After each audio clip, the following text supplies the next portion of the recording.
The woman in the grey dress was refilling a coffee cup when the boy's chair scraped back hard against the linoleum floor. Nobody looked up at first. It was a Tuesday. The lunch rush had thinned to 3 tables. A trucker near the door had his hat over his eyes. 2 women in their 60s split a slice of pie and talked about someone's knee surgery.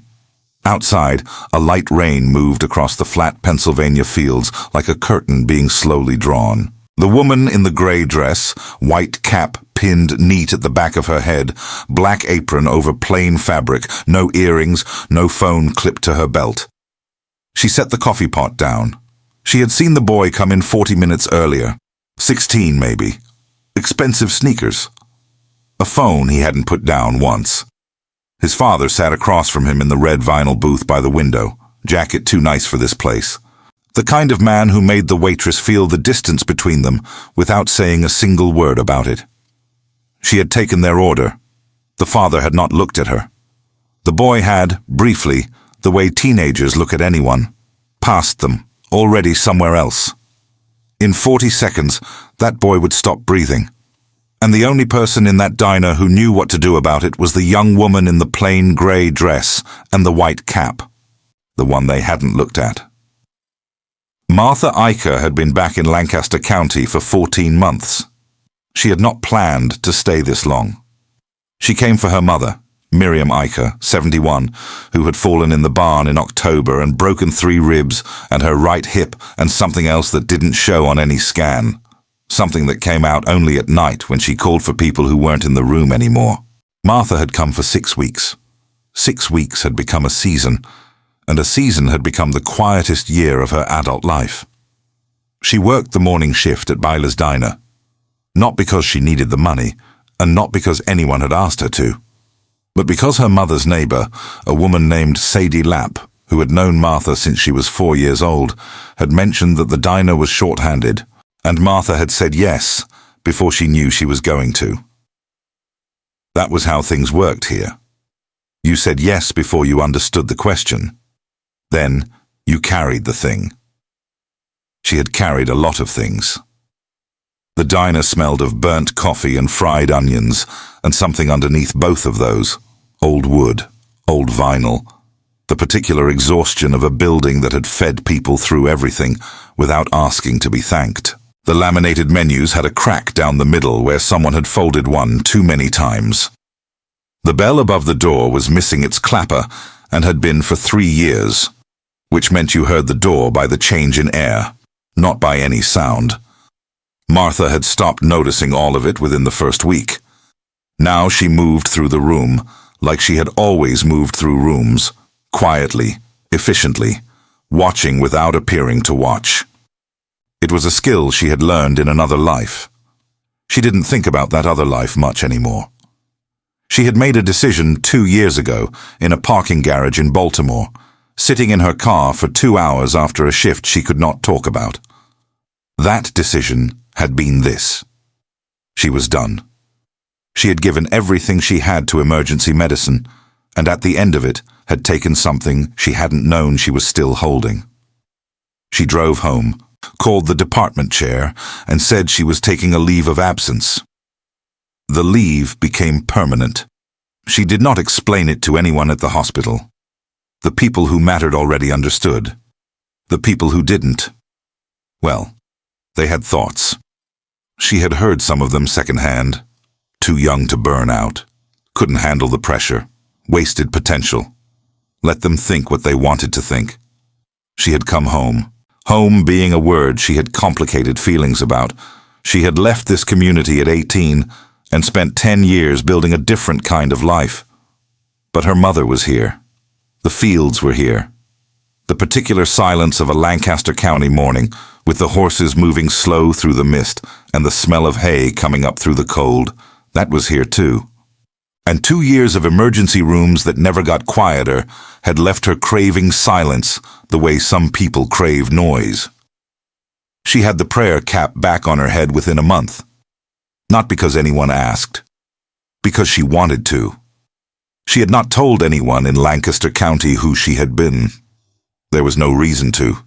She was Martha Eicher, She was Miriam Eicher's daughter. She brought coffee and wrote orders on a notepad and wore plain fabric and no buttons, and that was enough. That was, in fact, more than enough. The boy with the expensive sneakers had ordered a grilled cheese and a Coke. His father had ordered a salad with the dressing on the side, looked at his phone the entire time, and said "thank you" to the table rather than to her. She had noted this without judgment. She had waited tables long enough, and before that had taken histories from people in the worst moments of their lives long enough to know that rudeness was usually not about the person receiving it. She refilled his coffee without being asked. He did not look up. There was a photograph on her mother's bureau. Martha had not moved it. It showed two girls. One was Martha at 17, dark-eyed, already something restless in her jaw even then. The other was her brother's daughter, Rebecca, age 3, holding a stuffed horse with one button eye missing. Rebecca would be 15 now. Martha had last seen her when she came back for her brother's wedding, 7 years ago. Martha had been 22, Rebecca had been 8, and the girl had followed Martha around all weekend asking questions that Martha had answered carefully and honestly, which was maybe not the most careful thing to do in retrospect. She sent cards. She got cards back, in a child's handwriting that had become a teenager's handwriting, without Martha watching it happen.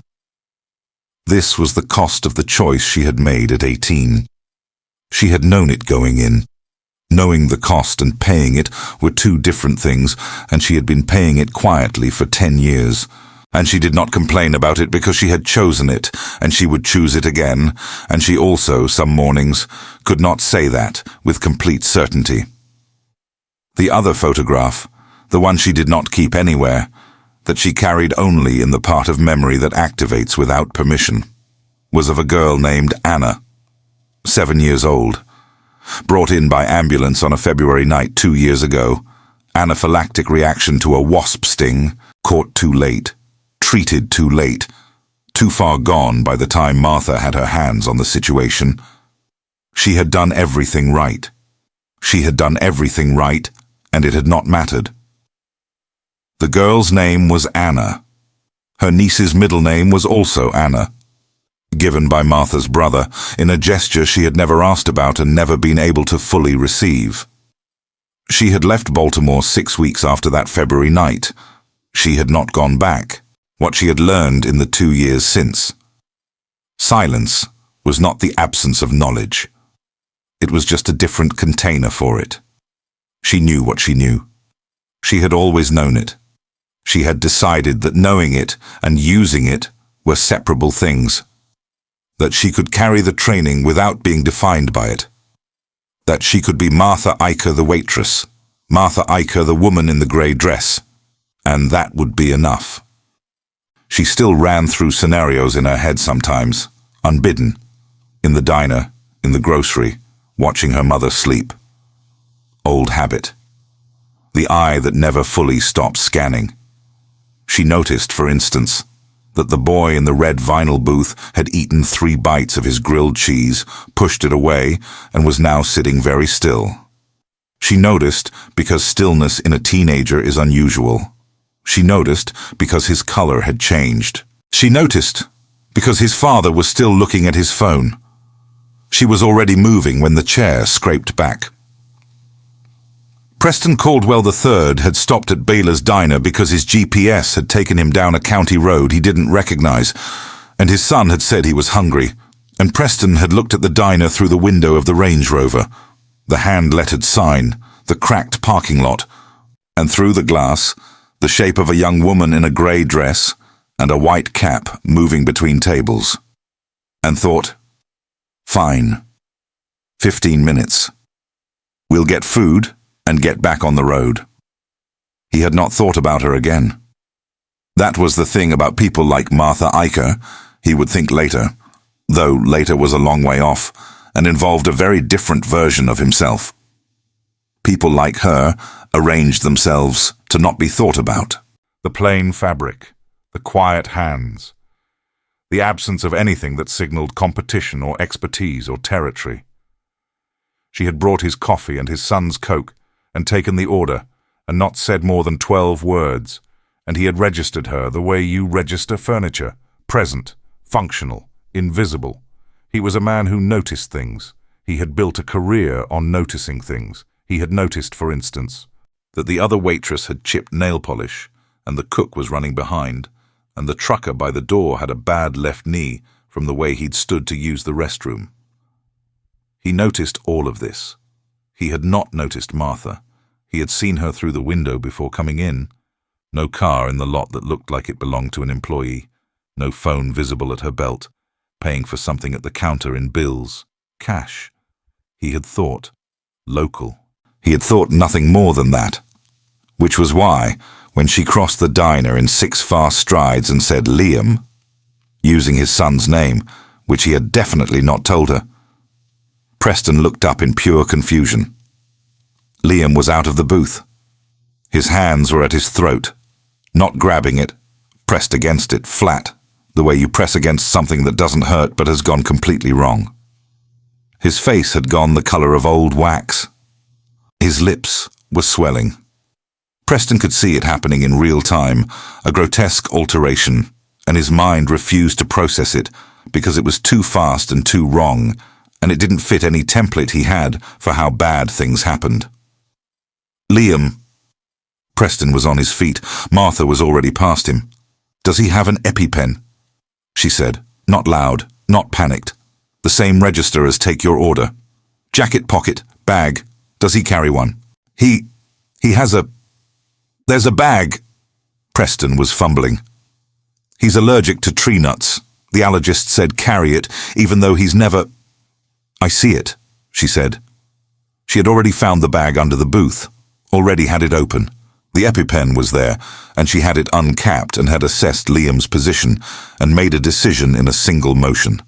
Outer thigh, angle right, one firm press. And then she was counting under her breath with one hand on his pulse. Preston stood and watched a young woman in a prayer cap and a black apron save his son's life, with her bare hands and a medical device and 11 seconds of controlled, unhurried action. Call 911, she said to the room. Tell them anaphylaxis. EpiPen administered, we need a follow-up unit. She glanced at the trucker, who already had his phone out. Then back to Liam. Hey, look at me. I've got you. Liam looked at her. His lips were still swollen. His breathing was audible, thick, effortful, but there. His eyes were wide and terrified and fixed on this young woman in plain grey fabric who had appeared beside him like she'd been waiting. You're going to be okay, she said. I need you to stay still. Can you do that? He nodded. Small, careful. Good. Preston found his voice somewhere at the bottom of himself. What are you... He needs to stay calm, she said. That means we stay calm. She said it evenly, not scolding, just true. Preston closed his mouth. He had not been spoken to like that since. He couldn't remember. He had not been in a room where he was not the most competent person since. Longer than that. Not by someone who looked like a girl who had grown up in fields and had never owned a phone. He sat down on the diner floor next to his son because his legs had decided that was what was happening, and Martha Iker stayed where she was, one hand monitoring, eyes tracking, voice low and steady. And outside the rain kept moving across the fields, and inside the diner smelled of burnt coffee and something being held together by a young woman nobody had bothered to look at.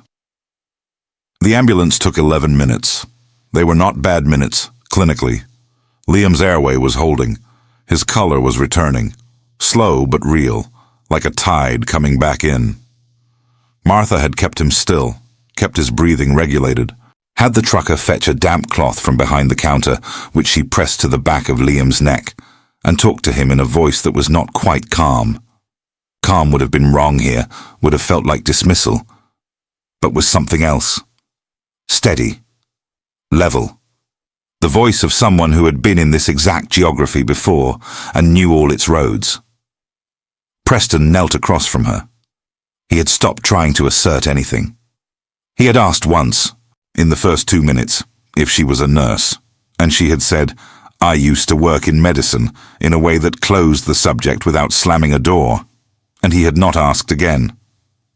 He watched her hands. They were calloused hands. The hands of someone who worked outdoors, who worked with them, cracked at the knuckles in the way that no lotion fully repairs. Young hands, but already marked by the kind of life that marks people fast. And they were the steadiest hands he had ever seen. He thought, "Who are you?" He did not say it. She would not have answered. The paramedic who came through the door first was a man named Danny Ortiz, 34, who had been running Lancaster County calls for 8 years. He took in the scene in the practiced 3-second sweep that his training had made automatic. Boy on the floor, vitals manageable, EpiPen wrapper visible, young woman crouched beside him in plain clothes. He was already unzipping the kit when he registered who the young woman was. He stopped. Not long, half a second, maybe less. "Dr. Eicher?" Martha didn't look up. Secondary reaction risk is still present. Pulse has been consistent, but watch for rebound. He's 17. Prior allergist recommendation to carry the pen, but no previous full anaphylaxis on record. First episode. Father confirmed tree nut allergy.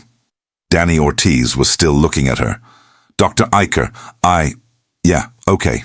He moved, professional reflex overriding everything else. He moved, and he was competent, and he did his job, but his eyes kept going back to her. Preston Caldwell heard the name. "Dr. Eicher?" he said. She stood, stepped back, giving the paramedics the space they needed now that they had it covered. "Dr. Eicher," the second paramedic said. "Younger Chris, pulling the gurney through the door. You ran our pediatric airways session at Hopkins 2 years ago. I was in the room. Are you... He's stable," Martha said. "Watch him on the transport." She picked up the coffee pot. Preston Caldwell was on his feet. "Wait," he said. "Wait. Hopkins? You're a doctor?" She looked at him then, fully, directly, for the first time. "I was," she said. "Today I'm a waitress. Your son is going to be fine." Danny Ortiz would later tell the story at every training he ran for the next 3 years. Not as a dramatic revelation. He didn't have a flair for theater. He told it because it was useful, because it was the clearest example he could give of what competence looks like when it has nothing to prove. She was 27 when she ran that session, he'd say. The residents didn't know what to do with someone that young who already moved like that. Then they saw what she could do, and they stopped worrying about her age. But in the diner, in those minutes, what happened was this. Chris, 26, just a year younger than Martha, pulled out his tablet to log the call, looked at the EpiPen, looked at the notes Danny was taking, and said quietly, to no one in particular, "She ran that better than half the attendings I've watched work an airway." The trucker heard it. The 2 women with the pie heard it. The cook, who had come out from the back when the chair scraped, heard it. Preston Caldwell heard it. "You trained with us at Hopkins," Danny Ortiz said to Martha directly. Not an accusation, a fact that needed to be in the room. "You ran the pediatric emergency simulation 2 years ago." "I did 1 session," she said. "And it was 2 years ago." "That's not..." He stopped, recalibrated. "That's not what it felt like today." She was wiping down the counter. She was wiping down the counter with a cloth, refilling the drip coffee machine, because the lunch rush might thin, but it didn't stop. And there were still 2 women by the window who might want more decaf. Preston Caldwell stood in the middle of the diner floor and felt something he was not accustomed to feeling. He was accustomed to being the man who saw clearly, who assessed accurately, who walked into rooms and understood them. That was the skill that had built everything he had. He had walked into this room and seen a young woman in a gray dress and a white cap. Rough hands, No smartphone, no credentials visible, nothing to signal that she was anything other than what she appeared. Young, he had thought, if he had thought anything at all. Young and plain and local. He had been completely, flatly wrong. Not about the details. The details were accurate. She was wearing a grey dress. She did have rough hands. She had arrived before him, on foot, by the look of the empty employee lot. No car, no phone visible, cash in hand. He had been wrong about what those things meant. "I owe you an apology," he said.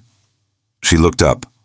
"For treating you like furniture," he said, because he was, whatever else, a man who named things. "I sat in that booth for 40 minutes and I looked through you." She considered this. She set the cloth down. "You were worried about your son," she said. "I could see that. Even when you were on your phone, I could see you checking on him." He blinked. "I was—" "You checked on him 4 times while you were eating. You thought I didn't notice."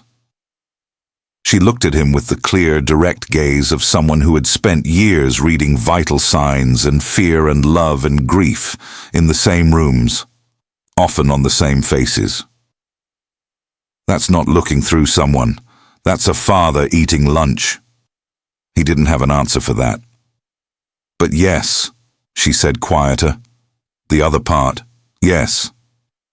Liam Caldwell, from the gurney, with an oxygen mask pressed to his face and a paramedic checking his blood pressure, said, "Dad." Preston went to him. "She was nice," Liam said, through the mask, muffled. "When I came in, she asked if I wanted ice in the Coke, and I said yes, and she remembered without writing it down." Preston sat on the edge of the gurney chair. "I know," he said. He didn't know exactly what he meant by it. He said it again. "I know. You didn't say thank you to her." Liam's voice was a teenager's voice, direct and without diplomacy, the way teenagers are before the world teaches them to sand the edges.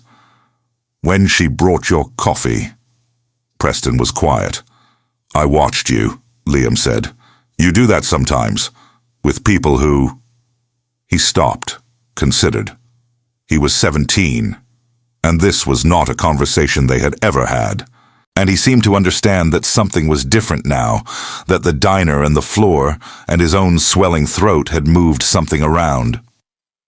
"You don't always see people." "No," Preston said. "I don't." He looked across the diner at the young woman in the grey dress, who was pouring coffee for the 2 women with the pie and listening to something one of them was saying, nodding, not hurrying them, not performing attention. She could not have been more than 30. She moved like someone twice that, not older but settled, like someone who had already had several long conversations with herself about who she was and had arrived somewhere. He had money that could buy most things in this county and probably several counties beyond it. He had driven through this town in a car that cost more than years of this woman's likely salary. He had looked at her with the specific, unseeing gaze of someone who has never had to wonder whether rooms are made for them. And she had been the only person in the room who could save his son. He did not think this made him a bad person.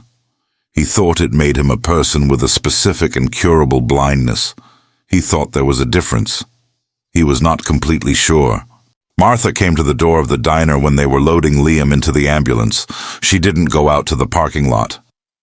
She stood in the doorway with the gray Pennsylvania sky behind her and the damp smell of the fields coming in, and she watched them work. Danny Ortiz stopped beside her on his way back to the rig. "You should come back," he said. Not an order, just a man saying a thing. "There's a shortage. There's always a shortage. You know that." "I know," she said. "People die who don't have to. I know that too." He looked at her. He was 34 to her 29, and he had been around enough years to understand that there was something here he didn't have the full shape of. Something recent. Something still close to the surface. He was not going to press on it. "Okay," he said. "Okay." He went back to the ambulance. Martha stood in the doorway and felt the thing she always felt in these moments. The thing she had been trying to understand for 2 years, whether it was grief or relief, or something that required a word she hadn't found yet. She had saved the boy.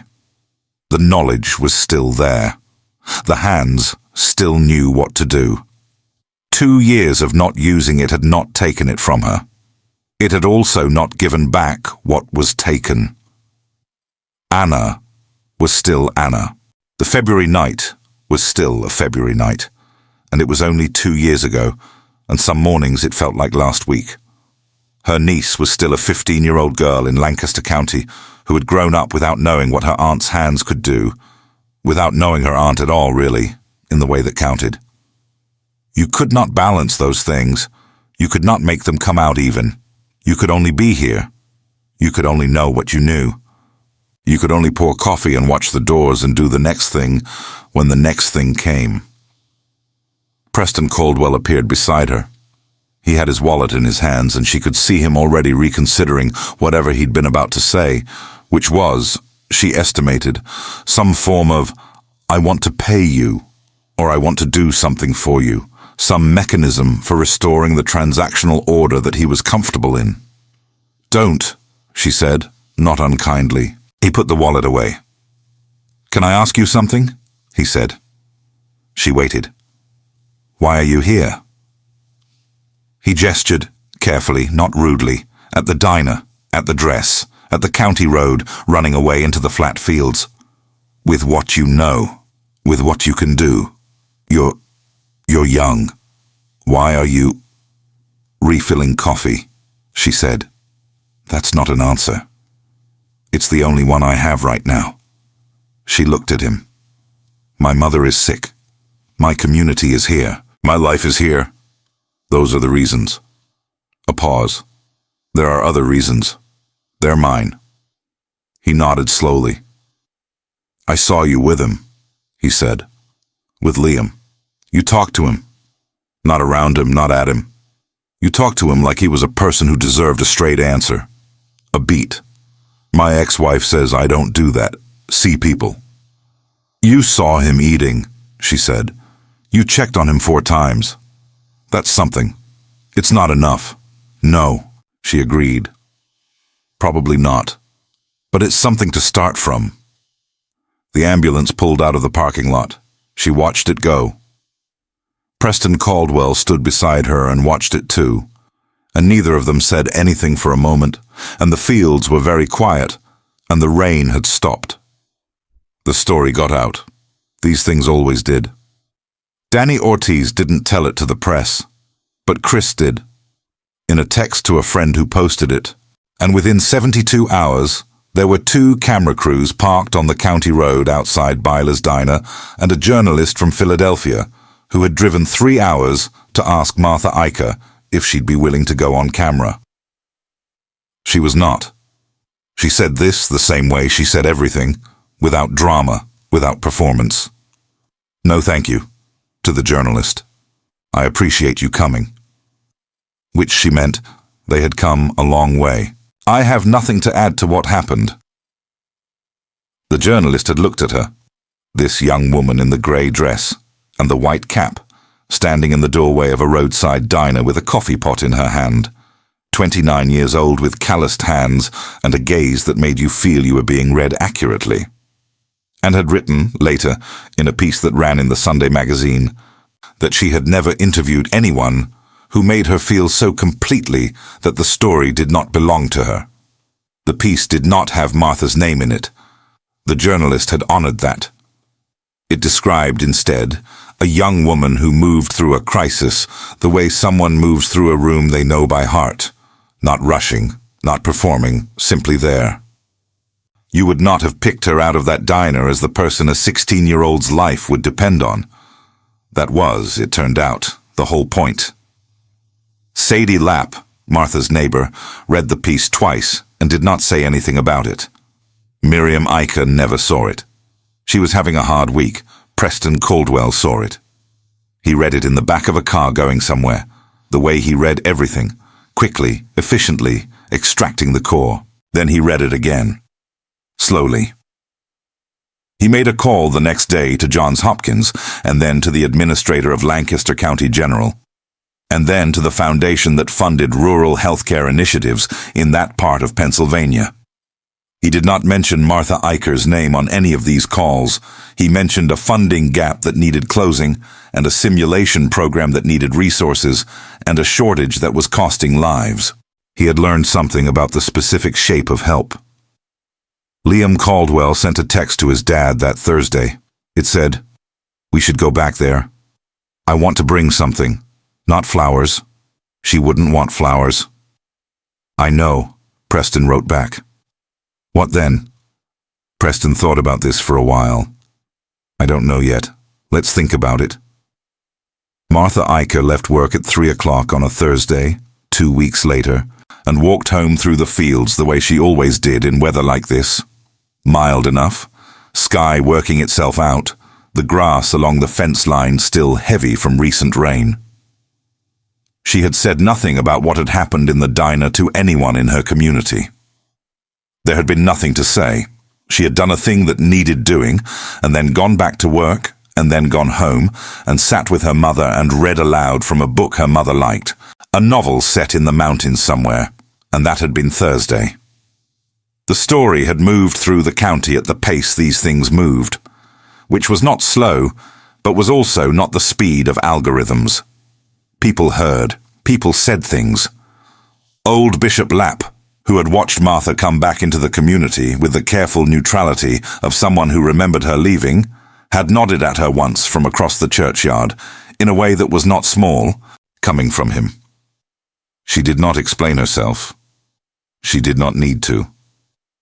She walked through the field and came over the low rise where the fence bent toward the Eicher property, and she could see the house, white clapboard, the barn dark behind it, her mother's window with the lamp already on because Miriam Eicher lost track of light and dark more easily now and kept the lamp burning most of the day, and she could hear the horses. Her brother's youngest, a boy of 7 named Jacob, was exercising the 2 Belgians in the near paddock. Round and round, the steady thud of hooves on soft ground, the easy patience of a small child doing a big job. The sound landed in Martha Eicher's chest, somewhere below language. She stopped at the fence post. She put her hand on the wood, worn smooth where it had been worn smooth for decades, and she watched the boy and the horses in the early evening light, and she felt the thing she could not fully name. The thing that was grief, and was also gratitude, and was also just the weight of being exactly here, in exactly this body, 29 years old, with 2 years of absence behind her, and a whole life still unresolved in front of her. She had not resolved anything. She did not think resolution was the shape of it. She thought the shape of it was more like the field. You crossed it, and it was behind you, and tomorrow you crossed it again. The crossing was the thing. The crossing was what you had. She had not gone back to medicine. She had thought about it, in the 2 weeks since the diner, with more honesty than she had allowed herself in a long time. She had thought, I could. She had thought, I don't know if I should. She had thought, Anna is still Anna, and February is still February, and I don't know if I'm the person who can walk into that room again yet. Yet. That word was new. She noticed it. She had not decided anything.